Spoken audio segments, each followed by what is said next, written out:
7월 29일 수요일 미국 시장은 연방준비제도의 금리 결정일에 극적인 매도세가 나오며 크게 무너졌습니다.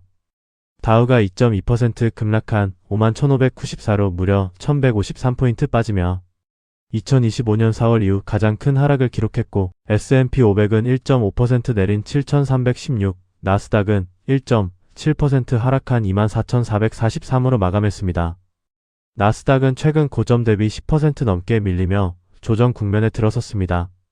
하락은 연준이 금리를 동결하기 전부터 시작됐는데 트럼프 대통령의 세일한 위협의 유가가 튀었고 캐터필러가 7%, 골드만삭스가 5%, 엔비디아가 3.5% 빠지며 지수를 끌어내렸습니다. 필라델피아 반도체 지수는 5.3%나 급락했습니다. 오늘의 핵심은 금리였습니다. 연준은 금리를 동결했는데 정작 30년 만기 국채금리가 2007년 이후 가장 높은 5.2%를 넘어섰고 10년물 금리도 뛰었습니다. 연준이 인플레이션을 잡을 뜻을 보이지 않자 채권 투자자들이 채권을 팔아 장기금리를 스스로 밀어올린 것입니다. 케빈 워시 연준 의장은 공급 측면의 성장이 앞으로 물가를 낮출 것이라며 낙관했지만 시장은 오히려 연준이 물가를 방치한다고 받아들였습니다. 변동성 지수는 13.5% 치솟아 20을 다시 넘었습니다. 반면 지금 당장 꾸준히 버는 코카콜라와 제너럴모터스, 애플은 사상 최고가를 새로 썼습니다. 개별주에서는 실적 발표가 엇갈렸습니다.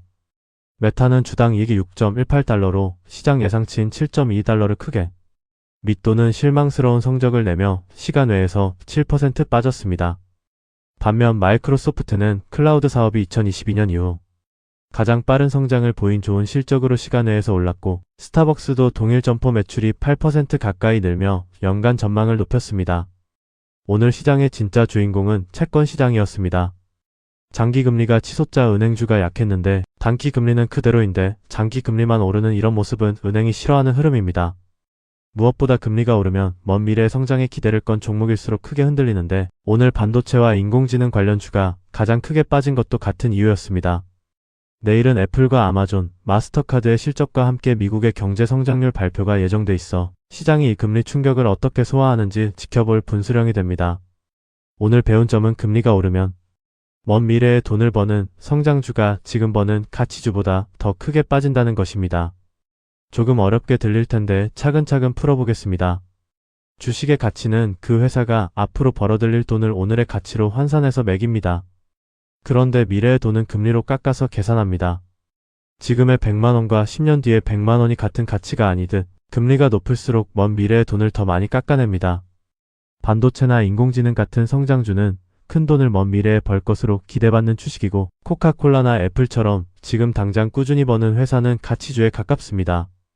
오늘 연준이 금리를 동결했는데도 장기금리가 2007년 이후 최고로 치솟자 이 높아진 금리가 먼 미래의 이익을 크게 깎아내며 성장주인 반도체를 가장 세게 때렸고 지금 버는 코카콜라와 애플은 오히려 신고가를 썼습니다. 그래서 어떻게 봐야 할까요? 첫째, 금리가 오르는 국면에서는 이익이 먼 미래에 있는 성장주가 더 크게 흔들린다는 점을 기억해야 합니다.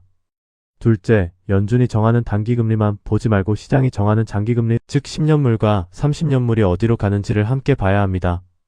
셋째, 금리가 흔들리는 국면에서는 지금 버는 회사와 먼 미래에 버는 회사를 나눠서 비중을 조절하는 것이 안전합니다. 오늘 공부는 여기까지입니다. 성투하세요.